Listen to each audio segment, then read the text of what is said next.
Bismillahirrahmanirrahim. Assalamualaikum warahmatullahi wabarakatuh dan salam sejahtera. Yang dihormati Profesor Madya Dr. Maizatul Mahzan Mahbub dan juga Dr. Muhammad Adnan Pican selaku pensyarah untuk subjek komunikasi keorganisasian dan juga rakan-rakan yang dihormati sekalian. Hari ini kumpulan 7 akan membentangkan tajuk pengurusan pengetahuan, iaitu saya, Muhammad Syukri Osman dan juga sahabat saya, Muhammad Kasrul Husin akan menguraikan topik-topik yang berada di dalam topik pengurusan pengetahuan. Pengurusan pengetahuan yang kami akan bentangkan akan menyentuh pengenalan ke atas pengurusan pengetahuan, searching model, BAR, knowledge asset dan juga kajian kes. Untuk makluman rakan-rakan, banyak model-model berkaitan dengan dari segi knowledge management ataupun pengurusan pengetahuan. So kita kali ini kita hanya menyentuh dari segi kajian knowledge management yang dikaji oleh non-akar. Okay. So mungkin ada yang soalan-soalan yang akan dilontarkan di soal oleh rakan-rakan, mungkin melibatkan segi model-model lain. So kalau boleh, mohon rakan-rakan mengutarakan soalan-soalan berkaitan dengan knowledge management model ya, yang dikaji oleh non-akar. Okay, so macam segi kajian knowledge management seperti the Chu Making knowledge management model, Wick KM, Leonard Butler 1995, Arthur Anderson dan juga Alavi 1997.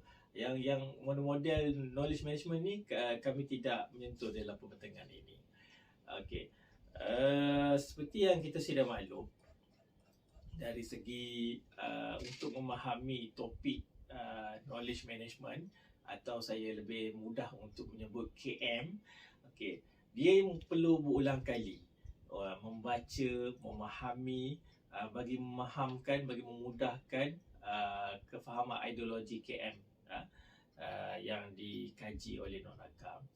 Okey, untuk memudahkan di peringkat awal, untuk sebelum kita lanjut untuk menerangkan dari segi apa itu pengurusan pengetahuan, searching model, BAR dan juga knowledge asset, suka saya mendekatkan dari segi satu ideologi ataupun penceritaan untuk memahamkan rakan-rakan apa itu, betapa pentingnya pengurusan pengetahuan terhadap sesebuah organisasi. Okey, andaikan anda ada sebuah organisasi perniagaan yang menjalankan perniagaan bakery. Okey, so bakery ni tentulah produktiviti utama dia adalah kek dan juga roti. So perniagaan bakery anda memang sedang maju, permintaan yang cukup tinggi, tetapi di atas kebergantungan hanya kepada Chef Ali dan juga Chef Ani. Yang mana Chef Ali dia membuat kek, kepakaran dia membuat kek, dan Chef Ani kepakaran dia adalah membuat roti. So sumbangan dan perkara yang mereka lakukan ini sangat penting terhadap organisasi perniagaan anda, terutama apabila pada ketika ini trend penjualan kek sangat tinggi. Apa akan berlaku kepada perniagaan anda jika Chef Ali berhenti kerja? Apa perancangan anda untuk mengekalkan daya saing? Adakah mengambil pengganti baru yang tidak berpengalaman? Apa akan jadi kepada produktiviti? Sudah tentu produktiviti akan menurun, kek yang dihasilkan tidak berkualiti, secara tidak langsung kesannya jualan akan menjunam. Okay? Jadi solusinya sudah tentu anda akan mengambil pengganti yang berpengalaman. Kosnya sangat tinggi. Okay? Apabila anda mencari pengganti yang lebih berpengalaman, kosnya sangat tinggi. Jadi, bagaimana anda perlu lakukan untuk mengekalkan kepakaran dan kemahiran untuk membuat kek seperti mana yang ada di dalam fikiran Chef Ali? sudah tentu pengurusan pengetahuan jawapannya. Anda sudah kena pasti the most important key person dalam perniagaan anda, iaitu Chef Ali dan Chef Ani. So, secret resepi yang ada dalam fikiran mereka ini perlu dikongsi kepada pekerja-pekerja yang lain. Anda perlu cari jalan kaedah untuk pekerja mahir ini berkongsi pengetahuan daripada resepi dan cara pembuatan kek yang berada dalam akal fikiran chef-chef tersebut perlu diterjemahkan ke dalam dokumen. Okey, ke dalam dokumen, iaitu mungkin dibuat kepada resepi masakan kek. So, dengan cara ini anda boleh memastikan pengetahuan, kemahiran untuk menghasilkan kek yang berkualiti akan dikomunkan dan selamanya dia boleh sebagai bahan rujukan terhadap organisasi anda. Okay. So, bagi mewujudkan multitasking dalam perniagaan ini, mungkin seorang staff yang ingin dia boleh membuat kek, dia boleh membuat roti, okay, dalam masa yang sama, sudah tentu dari segi dokumen-dokumen resepi kek, resepi roti digabungkan menjadi satu buku untuk sebagai rujukan utama dikongsi kepada semua pekerja. Ini adalah konsep betapa pentingnya pengurusan pengetahuan dalam sesebuah organisasi. So, sesebuah organisasi ini perlu peka dan memainkan peranan yang penting dalam memastikan pengurusan pengetahuan yang cekap dan bermanfaat. Ini bagi memastikan pengetahuan yang terpilih dan penting kepada organisasi dapat diperoleh, disimpan dan digunakan pada masa akan datang.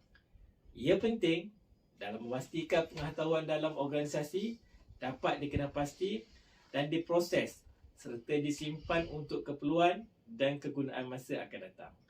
Jika tindakan tidak dilakukan, kemungkinan pengetahuan intelek chef tadi, iaitu Chef Ali dan juga termasuk Chef Ani, tidak dapat dimanfaatkan untuk keperluan masa hadapan dan ia memberi kesan yang negatif kepada organisasi jika pengurusan pengetahuan tidak diurus dengan baik. Okay.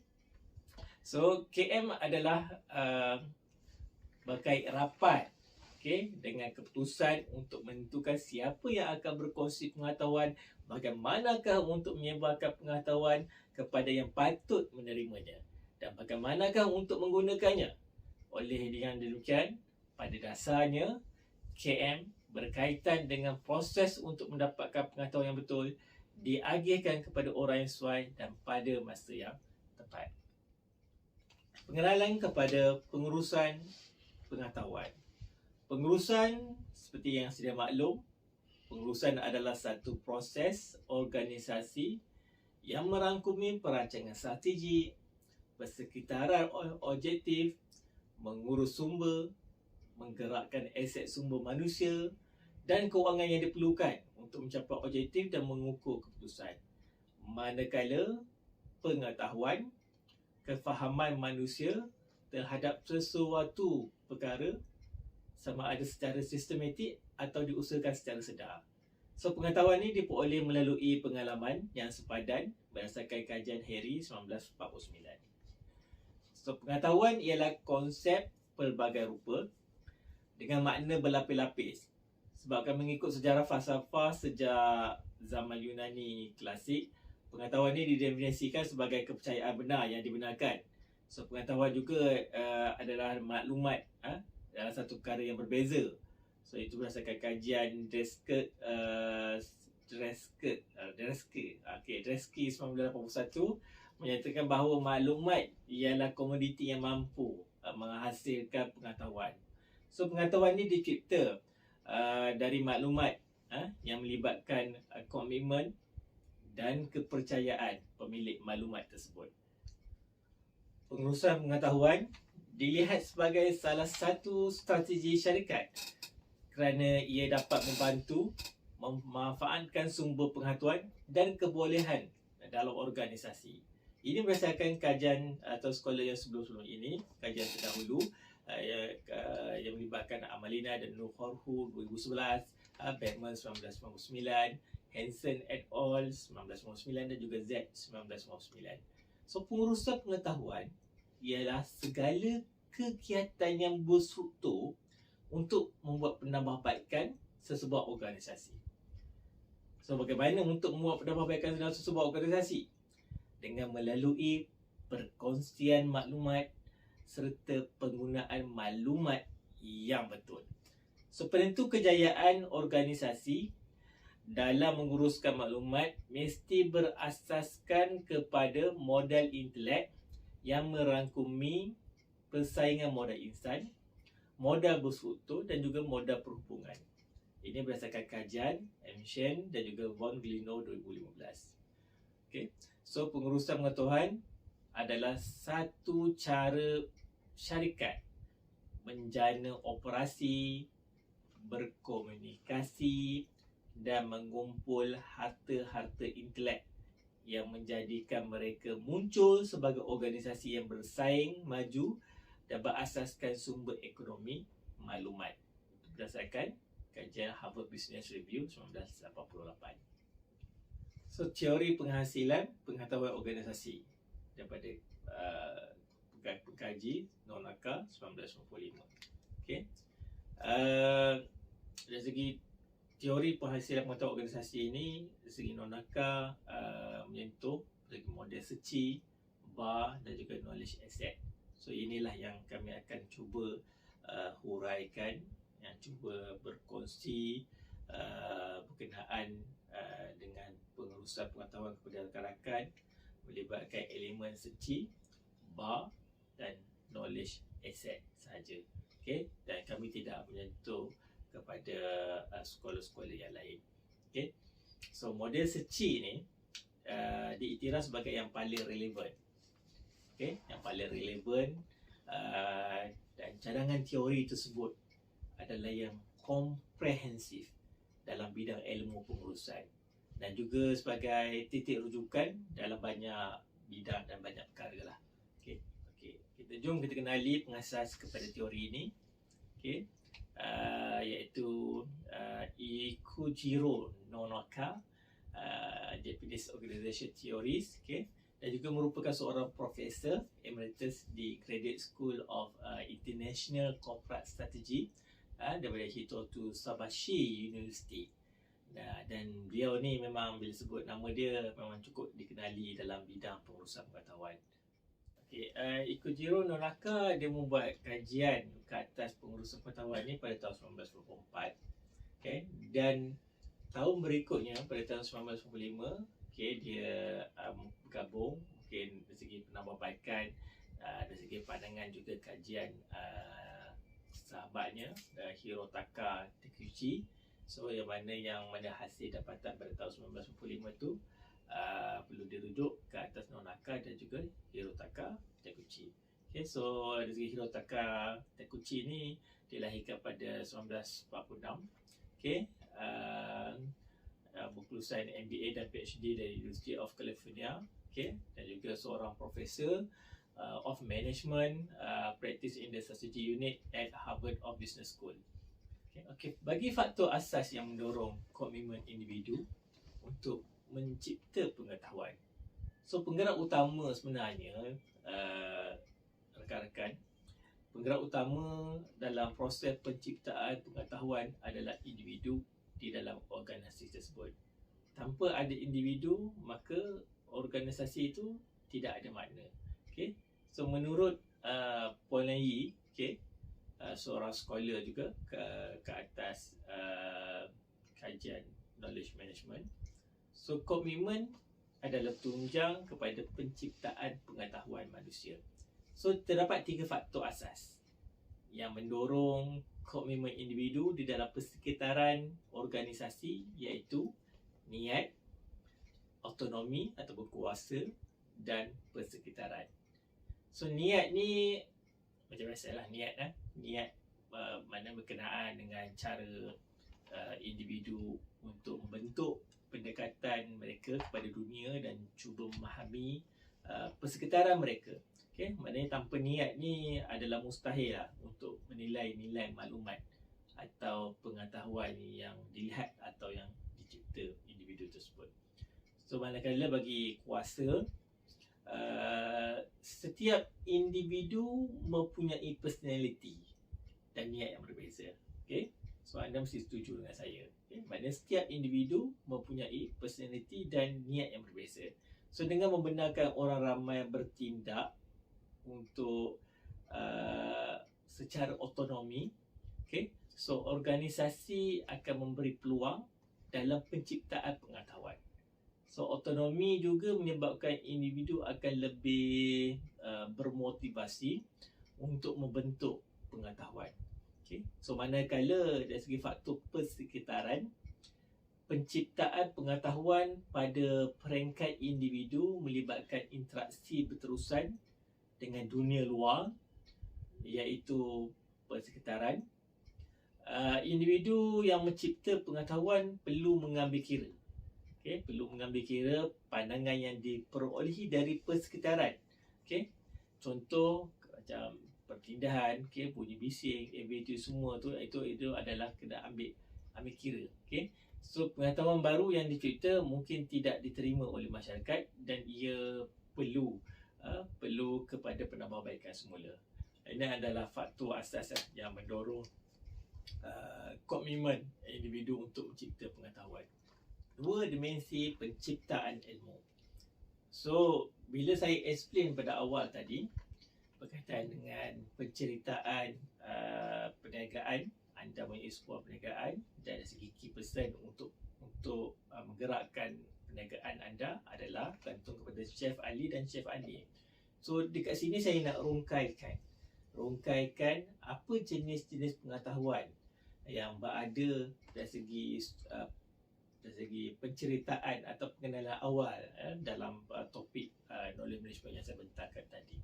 So tacit knowledge dan explicit knowledge. Okay? Tacit knowledge dan explicit knowledge diciptakan oleh individu yang ada di dalam organisasi. So organisasi pada dasarnya tidak dapat menciptakan pengetahuan tanpa individu-individu yang berada dalam organisasi. So organisasi tidak boleh mencipta pengetahuan. Pengetahuan berada dalam fikiran individu-individu. Okay? So dari segi untuk menciptakan pengetahuan, so dari segi penukaran pengetahuan itu berlaku. Okay? So sebelum tu saya akan jelaskan akan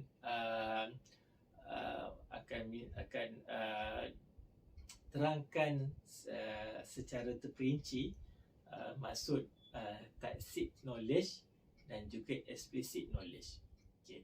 Kalau dari segi tacit knowledge ataupun pengetahuan tacit, okay, pengetahuan tacit, kita ada yang menyebutnya ataupun kalau implisit ataupun tersirat, itu adalah merujuk segi maksud yang sama.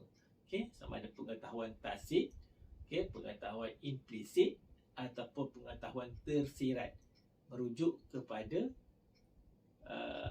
benda yang sama. Okay, merujuk pada segi maksud yang sama.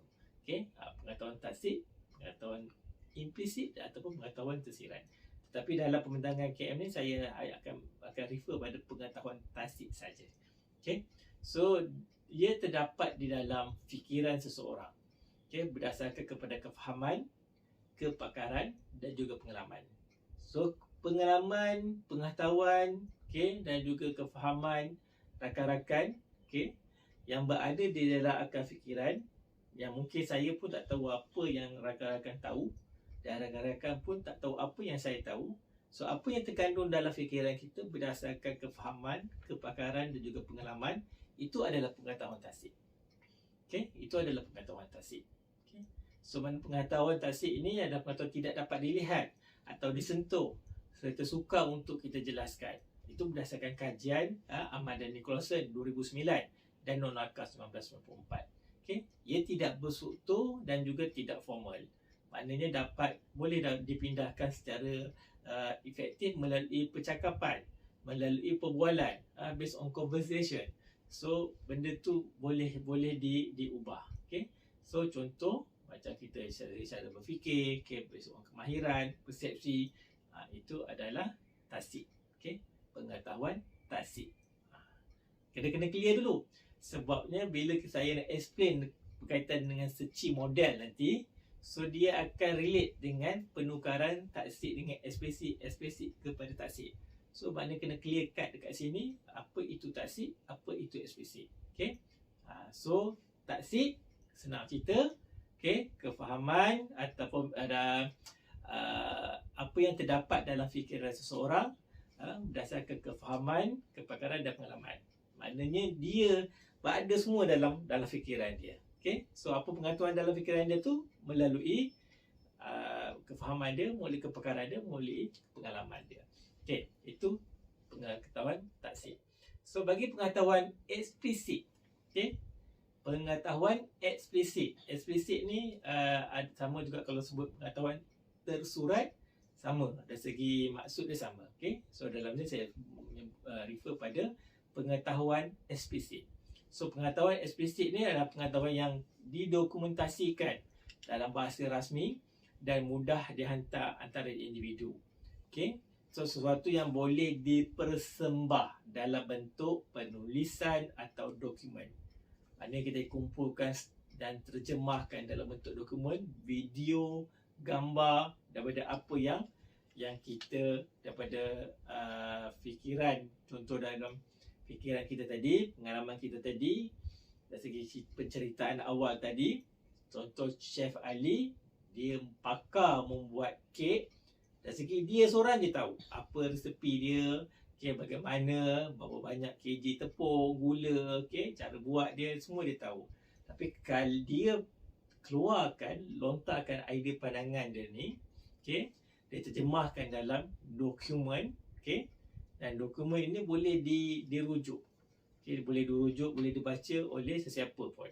So ya, bila dah didokumenkan, divideokan ke, okay, maknanya ini adalah pengetahuan eksplisit. Maknanya dari segi itu pemindahan daripada seorang individu kepada platform secara rasmi melalui bentuk dokumen, video, gambar dan sebagainya. Okay, so ia bersifat formal. Untuk pengetahuan eksplisit ni dia bersifat formal, sistematik dan mudah dipindahkan kepada orang lain. Okay, kalau pengetahuan taksik ni selagi dia tak share knowledge dia, so maknanya tak sampai. Tapi bila dah pengetahuan eksplisit ni based on documentation dan sebagainya, so benda tu siapa yang baca, okay, siapa yang rujuk, so dari segi penukaran knowledge tu dah berlaku. Okay, so contoh macam kalau tempat kerja, macam dari segi panduan SOP kan, ataupun surat dasar, yang itu more pada eksplisit. Okay, melalui email, evidence, semua tu itu more pada eksplisit. Okay, menurut Michel Polanyi 1966, so kita boleh tahu lebih banyak daripada yang kita boleh beritahu. Itu konsep pengetahuan eksplisit. Okay, mana kita boleh tahu lebih banyak daripada yang kita boleh beritahu. Itu berdasarkan kajian Michael Polanyi 1966.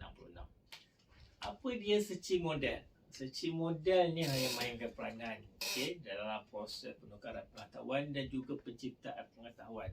So berdasarkan Scholar Yukijiro dan Nonaka dan Hirakata Takuchi 1995 menganggap bahawa pengetahuan adalah sesuatu yang dinamik dan boleh berubah bentuk antara taksik dan eksplisit, okay, dan sebaliknya, eksplisit kepada taksik. Okay, itu dah seci model. Okay, so apa dia taksik knowledge tadi? Cuba ingat, faham tak? Okay, apa dia taksik knowledge? So taksik knowledge pengetahuan yang ada dalam pengetahuan manusia. Apa dia explicit knowledge? Apa dia pengetahuan eksplisit? Pengetahuan eksplisit adalah yang sudah didokumentasi sehingga boleh diakses oleh sesiapa pun. Itu saja. Okay, konsep pengetahuan taksik, pengetahuan eksplisit. Okay, so mereka kemudiannya mencadangkan model dalam proses penciptaan pengetahuan yang kemudiannya membolehkan organisasi mengurus proses tersebut dengan berkesan. So mereka mencadangkan 4 langkah penciptaan pengetahuan yang dipanggil model Searchy. So apa model Searchy ni? Okay? So model Searchy ni adalah terdiri daripada socialization, okay, externalization, combination dan internalization. Okay? So dari segi terdiri proses penukaran pengetahuan lah, maknanya socialization dia ada makna taksib ke taksib, okay, externalization taksib ke eksplisit, combination eksplisit ke eksplisit, dan internalization eksplisit ke taksib. Itu sebab tu Searchy model yang penting. Okay. So socialization. Okay. So socialization ni kalau tengok berdasarkan slide, okay, adalah mod penukaran pengetahuan yang membolehkan kita menukar pengetahuan taksib melalui interaksi antara individu. Okay. So dia masih, mana socialization ni dia penukaran, maknanya dari segi taksib knowledge kepada taksib knowledge. Okay. Berdasarkan melalui saling bersosialisasi dan juga bersama berdasarkan aktiviti tersebut kita berkongsi informasi dan pengalaman. Okay. So proses ni biasanya mungkin pada ada training, bila tuan-tuan pergi training, meeting dan juga brainstorming. So kita berkongsi pendapat, berkongsi pengetahuan, berkongsi pengalaman. Okay. Berdasarkan proses situasi ini adalah dari segi socialization, iaitu pengetahuan taksib kepada pengetahuan taksib. Okay. So manakala balik pada socialization tadi, okay, maknanya seseorang individu juga boleh memperolehi pengetahuan taksib tanpa perlu bertutur. Okay, tanpa perlu bertutur, maknanya non-verbal pun dia masih lagi taksib, pengetahuan taksib kepada pengetahuan taksib. Contohnya pekerja seorang tukang lah, contoh seorang tukang. Okay, seorang tukang, kalau dari segi kita nak belajar, kita melalui pemerhatian, peniruan dan juga latihan. So konsep ini juga diaplikasikan dalam suasana organisasi sekarang melalui kaedah on job training. Okay, di mana pekerja akan belajar sesuatu perkara melalui observation dia, melalui pemerhatian. So kunci utama untuk mendapatkan pengetahuan taksib ni adalah melalui pengalaman. Okay. So externalization, iaitu proses penukaran pengetahuan daripada taksib kepada eksplisit. Okay. So dari segi merupakan proses penukaran pengetahuan taksib kepada pengetahuan eksplisit ni, yang mana pengetahuan taksib yang wujud dalam diri individu didokumentasikan. Okay. Didokumentasikan atau diterjemahkan ke dalam media lain yang mudah dipelajari oleh individu lain. Okay. Ataupun penerjemahan pengetahuan dalam bentuk taksib. Okay. So umumnya dalam bentuk tulisan lah, tulisan, audio, dokumen, gambar. Okay. Kalau business review, SOP, surat dasar, projek, report, itu adalah antara maknanya daripada taksib kepada eksplisit. Contoh macam brainstorming, okay, ataupun morning meeting, bila kita berkongsi pengalaman, berdebat, berhujah, itu semua masing-masing melontarkan dari segi pengetahuan taksib. Okay. So bila dari segi ND tu kita terjemahkan dalam satu bentuk surat dasar, SOP. Okay. So maknanya dah didokumentasikan. Ayat ini proses dia adalah externalization, maknanya pada pengetahuan taksib kepada pengetahuan eksplisit. Okay. Itu adalah externalization. Okay. So kebiasaan Searchy model ni dia apa yang kita rutin harian dekat pejabat, okay, dekat organisasi kita sebenarnya. Okay. Cuma kita nak terjemahkan dalam bahasa akademik. Okay. Combination menyusun dan menggabungkan pengetahuan eksplisit ke dalam bentuk media yang lebih sistematik. Okay. Maknanya combination ni dari segi penukaran pengetahuan daripada pengetahuan eksplisit kepada pengetahuan eksplisit. Pengetahuan eksplisit kepada pengetahuan eksplisit. Yang memula tadi socialization tu pengetahuan taksib kepada pengetahuan taksib. Okey, externalization pada pengetahuan taksib kepada pengetahuan eksplisit. Bagi combination ni pula pengetahuan eksplisit kepada pengetahuan eksplisit. Okey, dari pengetahuan eksplisit kepada pengetahuan eksplisit. Okey. So maknanya bila dari segi yang kita dah didokumenkan, maknanya kita proses menyusun, membandingkan, mengkategorikan dokumen-dokumen ini untuk kita combine, untuk kita gabungkan eksplisit ni supaya ia menjadi lebih kompleks dan sistematik. Okey. So maklumat yang sedia ada mungkin ada disisih sikit, ditambah, okey, dikategorikan semula dan dikemaskan ini supaya menghasilkan pengetahuan yang baru. So mana penggunaan teknologi informasi dan komunikasi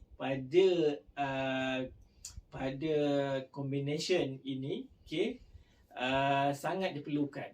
Okey. Sebab kita dari segi sebenarnya combination ni mungkin bila dari segi end dia ataupun output dia mau pada portal, mau pada database. Sebab macam portal sebuah organisasi kan. Contoh portal Jabatan Kastam di Raja Malaysia. So dalam tu banyak dari segi kombinasi daripada pengetahuan eksplisit dalam pelbagai bidang kita gabungkan, kita letakkan di satu platform, okey, di portal, database dan sebagainya. Okey, so proses penciptaan pengetahuan eksplisit daripada pengetahuan eksplisit ini saya katakan sekali lagi adalah combination. Okey. So yang adalah mood yang terakhir, mood keempat, iaitu pengetahuan eksplisit kepada pengetahuan taksib.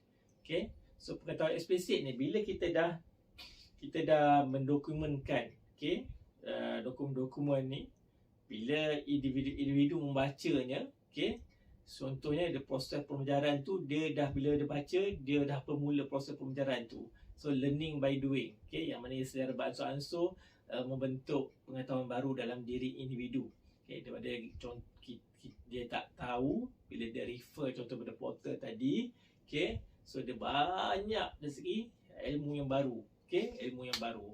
So mungkin apa yang dia tahu, okey, pengetahuan yang dia dapat tu, mungkin bila dia tambah, okey, ada added value, so dia ada satu pengetahuan yang lagi baru, pengalaman yang baru, so dia boleh dari segi dokumentasi, okey, terus kepada fikiran. Maknanya daripada penukaran pengetahuan eksplisit kepada pengetahuan taksib melalui proses pembelajaran. Okey, senang konsep dia, maknanya untuk dari segi internalization ni, maknanya dari segi pengetahuan eksplisit kepada pengetahuan taksib melalui proses pembelajaran. Okey, proses pembelajaran. So maknanya berdasarkan kita based on portal tadi, contoh tadi, kita dah dapat apa yang kita tak tahu, daripada tak tahu jadi tahu. Contoh yang awal-awal tadi, Chef Ali dan Chef Ani. So Chef Ali dokumenkan resepi buat kek, Chef Ani dokumenkan resepi buat roti. Okay, so bila dah kita gabung, okay, kita gabung satu platform, iaitu adalah combination.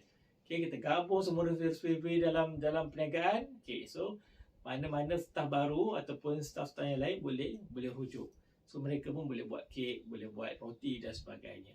Okay, so bila yang staf yang lain baru masuk, dia refer kat situ, dia boleh tahu, dia boleh tak tahu, dia lebih tahu untuk membuat roti dan kek. Dan lama-lama kelamaan, okay, dia knowledge tu bertukar eksplisit kepada taksib.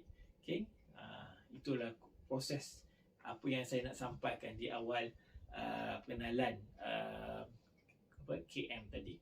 Okay, so jika rakan-rakan tengok dapat lihat slide yang dinyatakan, iaitu thumbprint. Okey lah, mantap. Okay, yang terdiri daripada socialization kan, externalization, combination dan internalization.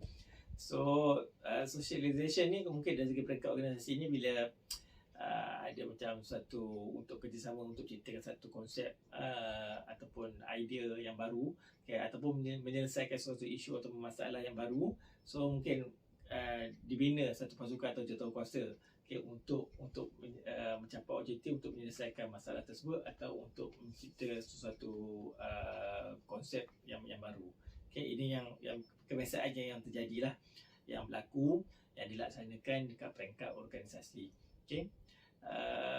Mungkin kebiasaannya ada yang melalui mesyuarat, kan, berdialog di antara ahli pasukan dan juga menyatakan pandangan, idea dan sebagainya.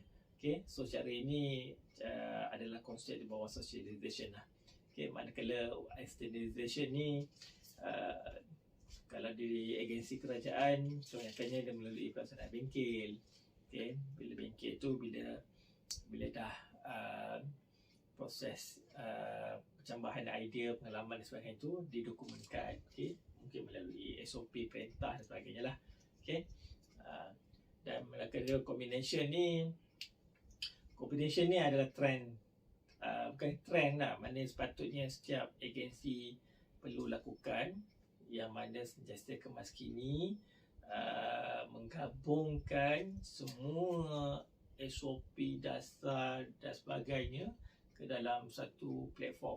Okay, satu platform. Sebabkan ada yang proses-proses masih lagi secara manual dan sebagainya, kan, mungkin idea-idea baru, okay, yang baru didokumentkan, so diletakkan dalam satu platform, digabungkan supaya benda ni informasi ni, pengetahuan ini dapat disampaikan kepada yang membacanya. Okay, manakala interrelation ni adalah proses training, okay, pembelajaran yang dirangka oleh setiap agensi supaya dari segi proses continuous of learning tu berlaku dalam sebuah organisasi. Okay, so proses penciptaan pengetahuan organisasi ini adalah chart yang diambil dalam jurnal Nonaka. Dia adalah proses lah, proses penciptaan pengetahuan. Okay, so proses penciptaan pengetahuan dalam sebuah organisasi ini, okay, so berkaitan dengan individual knowledge. Okay, sebagai the enlargement of an individual knowledge ni adalah penggerak utama, okay, dalam proses penciptaan pengetahuan. Okay, so individu mengumpulkan pengetahuan tersirat, mana pengetahuan taksib, okay, so melalui pengalaman. So kualiti pengetahuan taksib ni dia bergantung pada dua faktor sebenarnya, okay, iaitu kepelbagaian pengalaman dan juga pengetahuan berpengalaman. So yang mana pengalaman yang berkualiti tinggi maknanya sangat terhad, mana kepada operasi rutin, okay, jumlah pengetahuan tersirat yang dimiliki agak sedikit atau kelemahan tidak akan bermakna. So oleh itu mempunyai pengalaman yang lama, okay, yang pelbagai, yang hebat, sudah pasti akan mencipta pengetahuan taksib yang sangat bermakna dan bernilai kepada sebuah organisasi. Okay, manakala pengetahuan-pengalaman ni ia merujuk kepada komitmen peribadi yang mendalam ke dalam pengalaman jasmani. Maksudnya macam ni, minat yang mendalam dan komitmen yang tinggi akan mewujudkan pengetahuan taksib yang sangat bermakna dan bernilai. Okay, so maknanya kepelbagaian pengalaman dan pengetahuan-pengalaman perlu diimbangi dengan pengetahuan rasional. Okay, so pengetahuan rasional ni pengetahuan tentang alasan yang munasabah yang mendasari sesuatu tindakan, perbuatan atau pegangan. Okay, makna pengetahuan rasional merupakan pendekatan berorientasikan pengetahuan eksplisit yang cukup dominan. Okay, so oleh itu ia lebih cenderung, okay, untuk mengabaikan kepentingan komitmen. Okay. Manakala interaksi sosial antara individu, kumpulan dan organisasi sebenarnya adalah asas kepada penciptaan pengetahuan organisasi. Sebabnya interaksi antara pengetahuan pengalaman dan rasional membolehkan individu membina perspektif mereka sendiri. Okay? Cumanya namun perspektif ini akan kekal menjadi milik peribadi, melainkan ia dinyatakan atau diperkuatkan melalui interaksi sosial. Okay? So bagi untuk berkongsi pengetahuan taksib, okay, so mewujudkan pasukan jawatankuasa yang mana mengumpulkan individu untuk bekerjasama mencipta sesuatu yang baru. Okay, yang contohnya saya katakan tadi lah, maknanya kalau macam contoh setup pasukan jawatankuasa itu mungkin untuk dari segi idea baru ataupun menyelesaikan masalah, kan. So yang ini mungkin nak perkeliling ke, peraturan, produk ke ataupun panduan. Okay. So membina pasukan, keahlian terdiri daripada ahli yang datang dari pelbagai bidang, jabatan atau kepakaran masing-masing. So mana kumpulan ni ditakdirkan sebagai keseluruhan dinamik berdasarkan saling bergantung dan bukannya persamaan. Itu berdasarkan kajian Lewin 1951. Maknanya dalam pasukan akan wujud ahli teras, mana ahli tetap yang akan membentuk titik fokus bagi memastikan visi, misi dan objektif penubuhan dapat dicapai dalam pasukan. So ini membolehkan ahli memberi maklumat baru dari perspektif baru dan berbeza. Okay? So pasukan memainkan peranan penting dalam proses penciptaan pengetahuan organisasi. Okay? So berkongsi pengalaman, membina sikap saling mempercayai antara ahli pasukan. Okay? So penciptaan konsep melibatkan proses eksternalisasi, okay? Yang suka iaitu menukar pengetahuan tasik, okay, kepada konsep yang lebih jelas. Okay? So tugas yang mencabar ini melibatkan dialog berulang dan kadang-kala memakan masa yang lama. Oleh itu saling mempercayai adalah asas yang sangat diperlukan untuk mewujudkan kerjasama di kalangan ahli pasukan. Begitu juga dari segi berkongsi pengalaman. Okay? So pengalaman ni dia merupakan salah satu cara lah untuk kita membina kepercayaan. Okay? Bagi untuk conceptualization, okay, pengkonsepan, ada pasukan perlu menyatakan perspektif, pendapat melalui dialog. Okay? So melalui dialog ni berlaku mungkin dalam mesyuarat, perbincangan yang berterusan. So dialog merupakan bentuk komunikasi bersemuka antara individu, okay, yang merupakan satu proses di mana seorang membina konsep dengan kerjasama dengan orang lain. So ini juga memberi ruang dan peluang kepada hipotesis ataupun andaian seseorang untuk diuji. Okay? Maknanya dialog ni tidak boleh bersifat tunggal. Okay? So peserta dalam dialog juga harus dapat menyatakanlah idea mereka sendiri secara bebas dan berterus terang. Okay? Maknanya macam penolakan ataupun pencanggahan ataupun perbezaan yang wujud haruslah dikecilkan. Maknanya boleh ketika membina yang dibuktikan dengan hujah harus digunakan. Okay? So maknanya dialog ni boleh continuous, maknanya boleh bersambung, boleh kesinambungan itu berlaku. Okay? So oleh itu dialog yang berkesan akan menambahkan lagi potensi pasukan dalam penciptaan ilmu. Okay? Bagi aspek penghabluran ataupun crystallization, okay, pengetahuan yang difita oleh ahli pasukan perlulah dihablukan, maksudnya di-crystallization kan, ke dalam beberapa bentuk yang konkret seperti produk ataupun sistem. Maknanya pada peringkat ini pelbagai jabatan maupun organisasi akan menguji realiti dan kebolehgunaan konsep yang dicipta oleh pasukan. So proses internalisasi ini akan dipermudahkan dengan penggunaan eksperimen atau ujian yang dicuba. Okay? Manakala bagi justifikasi ataupun kualiti pengetahuan, justifikasi ialah proses penumpuan. Okay? Proses penumpuan dan penyaringan akhir yang menentukan sejauh mana pengetahuan yang dicipta benar-benar baik, benar-benar berkualiti, benar-benar boleh diguna pakai. Okay? So justifikasi menentukan kualiti pengetahuan yang dicipta dan melibatkan kriteria standard untuk menilai kebenaran. So penciptaan pengetahuan yang baru akan dinilai berdasarkan kos, margin keuntungan dan kepentingan yang kepada sebuah organisasi. Okay? So mungkin dari segi nampak macam ada idea baru atau penciptaan pengetahuan yang baru, tetapi ia tidak signifikan dan tidak selari dengan kos, margin keuntungan dan sebagainya, maka ianya tidak dijustifikasikan sebagai satu kualiti pengetahuan. So di sinilah pentingnya pemimpin organisasi, okay, dalam menentukan standard penilaian dalam sesebuah organisasi. Okay. So manakala dari segi aspek rangkaian pengetahuan, untuk merealisasikan konsep baru yang dicipta memerlukan rangkaian pengetahuan yang lengkap. Maksudnya konsep yang dia cipta dihablurkan dan dibenarkan oleh organisasi merupakan satu rangkaian pengetahuan. Okey. Manakala bagi untuk skop persekitaran ini merupakan sumber rangsangan yang berterusan kepada penciptaan pengetahuan dalam sesebuah organisasi. Maknanya dalam kes organisasi perniagaan contohnya, hubungan antara penciptaan pengetahuan dan persekitaran digambarkan melalui reaksi terhadap produk baru yang dicipta yang dibeli oleh pelanggan. Okay, serta reaksi pesaing dan maklum balas bekal terhadap produk baru yang dicipta. Okay, so maklum balas persekitaran ini kadang-kala menyebabkan proses baharu penciptaan pengetahuan organisasi itu dimulakan semula.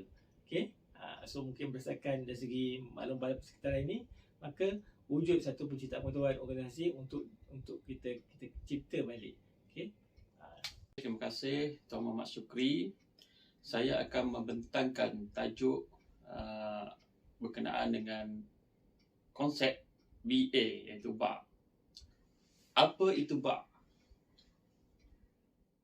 Nonaka telah memperkenalkan konsep Jepun iaitu BA, yang mana jika diterjemahkan di dalam English adalah perkataan place, ya, yang bermaksud tempat.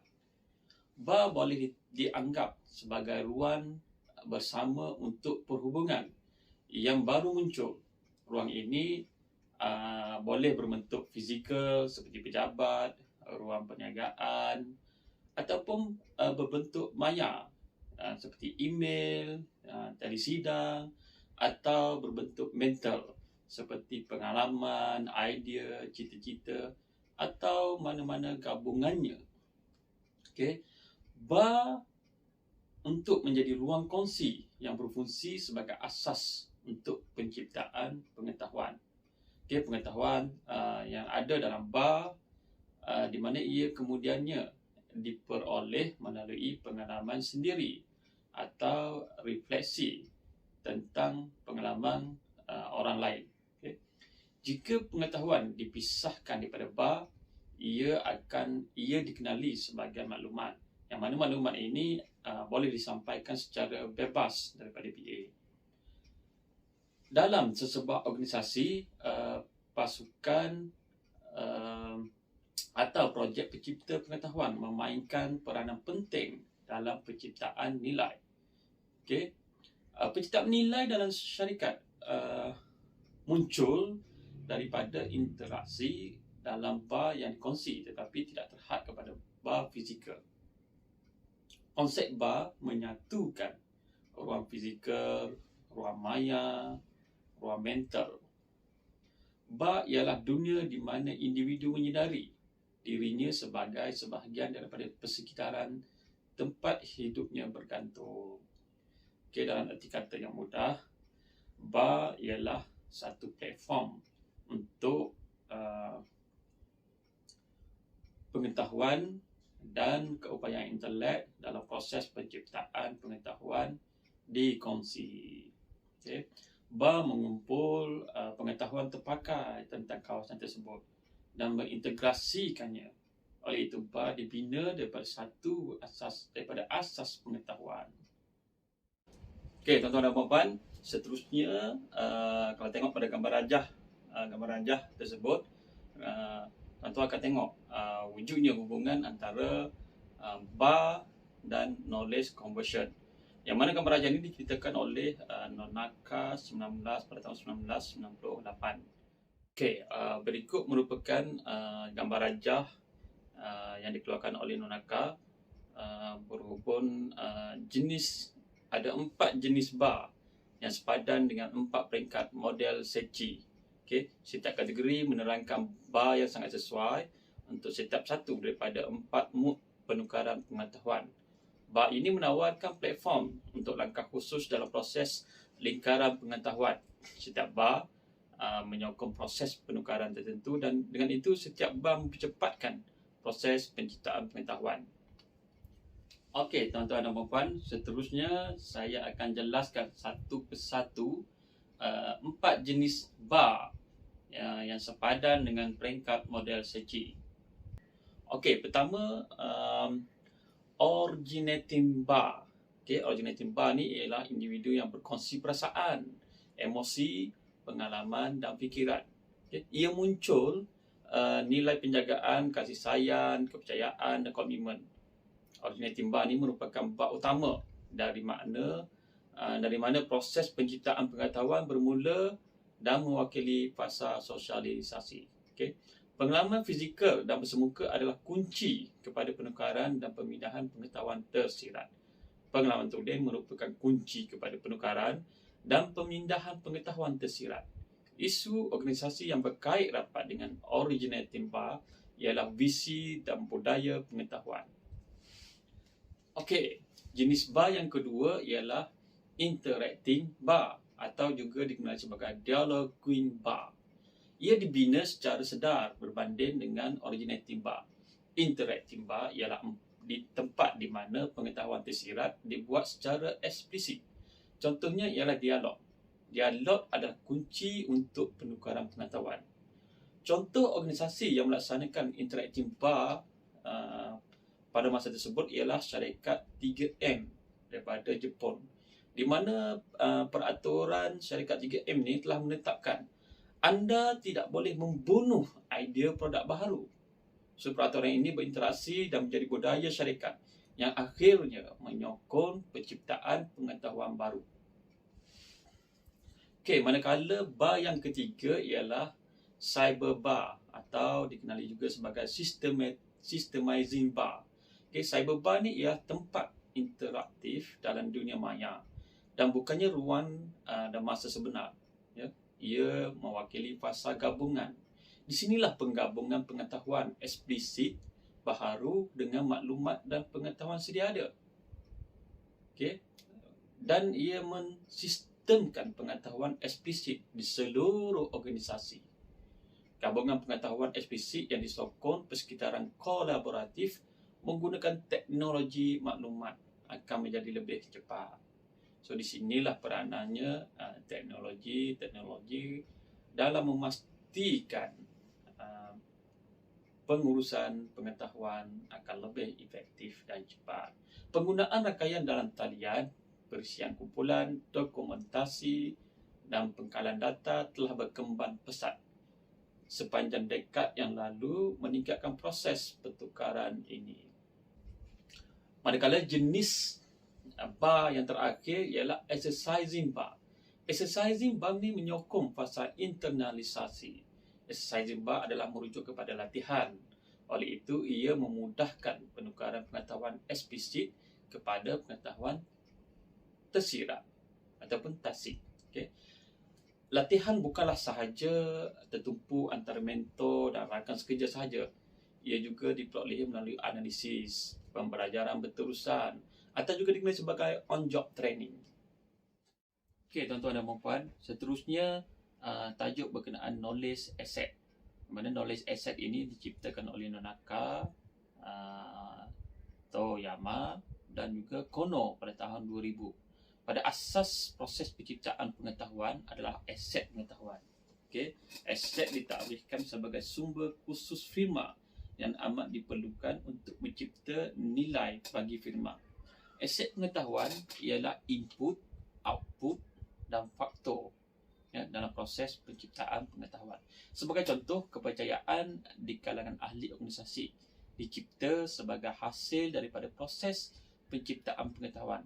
Dan pada masa yang sama, ia juga merupakan satu cara untuk BA berfungsi sebagai platform untuk proses penciptaan pengetahuan. Okay. Asas pengetahuan mesti dibina dan digunakan secara dalaman agar nilai penuhnya dapat direalisasikan. Kerana ia tidak boleh dibeli dan dijual dengan mudah. Organisasi perlu membina sistem untuk menilai dan mengurus aset pengetahuan firma dengan lebih berkesan.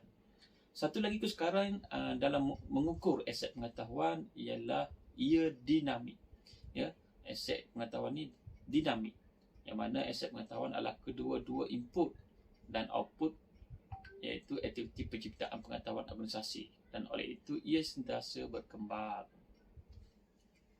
Okey, jenis aset pengetahuan. Pertama, aset pengetahuan pengalaman, iaitu ataupun experiential knowledge assets. Aset pengetahuan pengalaman ni terdiri daripada pengetahuan tersirat yang dikongsi, yang dibina melalui pengalaman praktikal dan dikongsi di kalangan organisasi, dan antaranya ahli organisasi dengan pelanggan ataupun pembekal dan firma. Okay? Yang mana kemahiran dan pengetahuan yang diperolehi dan dikumpul oleh individu melalui pengalaman di tempat kerja adalah contoh aset pengetahuan pengalaman. Okay, contoh lain aset pengetahuan tersebut termasuklah pengetahuan emosi seperti penjagaan, kasih sayang, kepercayaan, pengetahuan fizikal seperti mimik muka dan gerak isyarat. Okay, pengetahuan bertenaga seperti deria, kewujudan, semangat dan ketegangan. Aset pengetahuan pengalaman sukar untuk difahami ataupun dinilai ataupun diperdagangkan. Oleh itu, organisasi perlu membina aset pengetahuan mereka sendiri melalui pengalaman mereka sendiri. Sifat tersirat mereka inilah yang menjadikan aset pengetahuan pengalaman sebagai sumber khusus organisasi, yang mana ia sukar untuk ditiru dan memberikan kelebihan daya saing yang mampan kepada sesebuah organisasi. Jenis aset pengetahuan yang kedua adalah aset pengetahuan konseptual ataupun conceptual knowledge assets. Yang mana aset pengetahuan konseptual terdiri daripada pengetahuan eksplisit yang dinyatakan melalui imej, simbol dan bahasa. Ia adalah aset berdasarkan konsep yang dipegang oleh pelanggan dan juga ahli organisasi. Equity jenama yang dilihat oleh pelanggan dan konsep atau reka bentuk yang dirasakan oleh ahli organisasi adalah contoh aset pengetahuan konseptual. Memandangkan ia mempunyai bentuk yang ketara, aset pengetahuan konseptual lebih mudah difahami daripada aset pengetahuan pengalaman. Okey, seterusnya jenis aset pengetahuan yang ketiga, iaitu aset pengetahuan sistematik ataupun systematic knowledge assets. Aset pengetahuan sistematik terdiri daripada pengetahuan eksplisit yang sistematik seperti teknologi yang dinyatakan secara eksplisit, spesifik produk ataupun manual ataupun maklumat yang telah didokumenkan. Harta intelek yang dilindungi undang-undang seperti lesen, patent juga termasuk dalam kategori ini. Satu ciri aset pengetahuan sistematik ialah ia boleh dipindahkan dengan agak mudah dan dapat dilihat. Jenis aset pengetahuan yang terakhir ialah aset pengetahuan rutin, routine knowledge assets. Yang mana aset pengetahuan rutin terdiri daripada pengetahuan tersirat yang rutin dan tertanam dalam tindakan dan amalan organisasi. Pengetahuan budaya organisasi dan rutin organisasi untuk menjalankan perniagaan harian organisasi adalah contoh aset pengetahuan rutin. Melalui latihan berterusan, corak pemikiran, tindakan tertentu diperkukuhkan dan dikongsi di kalangan ahli organisasi. Berkongsi latar belakang dan cerita tentang syarikat juga membantu ahli membentuk pengetahuan rutin. Iaitu ciri aset pengetahuan rutin ialah ia sangat praktikal. Okey, tuan-tuan dan puan-puan, gambar rajah yang ditunjukkan ini menunjukkan bahawa gabungan ketiga model yang dibina oleh Nonaka, iaitu Sechi, Ba dan Knowledge Asset. Secara kesimpulannya dapat dinyatakan bahawa Sechi adalah proses bagaimana penciptaan pengetahuan berlaku, manakala Ba adalah platform ataupun medium apa yang digunakan untuk memindahkan pengetahuan. Knowledge asset pula adalah mengiktiraf pengetahuan sebagai aset yang penting kepada organisasi. Okey, itu sahaja daripada saya. Saya serahkan kembali kepada Tuan Muhammad Syukri. Dipersilakan. Berdasarkan kajian kes, sebelum kajian kes tadi pun rakan-rakan dah mendengar apa itu pengurusan pengetahuan, apa itu searching model. So sahabat saya pun Muhammad Kasuri pun dah bentangkan, dah share apa itu BA, apa ada knowledge asset. So kita akan relate sikit lah dengan kajian kes yang mana waktu pelaksanaan pengurusan pengetahuan di JKDM, Jabatan Kastam Negara Malaysia, semasa pelaksanaan SST 2.0. Okey. Seperti kita sedia maklum, semasa kerajaan Barisan Nasional kalah dan kerajaan baru, maka GST dimasukkan dan pada ketika itu ada tempoh free tax, maknanya tax holiday, tidak ada apa-apa cukai kepenggunaan pada ketika itu. So dalam tempoh 3 bulan, dalam masa sama kita JKDM menguruskan dan memastikan dari segi proses GST masih lagi dari segi pentadbirannya, dari segi proses refund dan sebagainya itu masih lagi berjalan dengan lancar.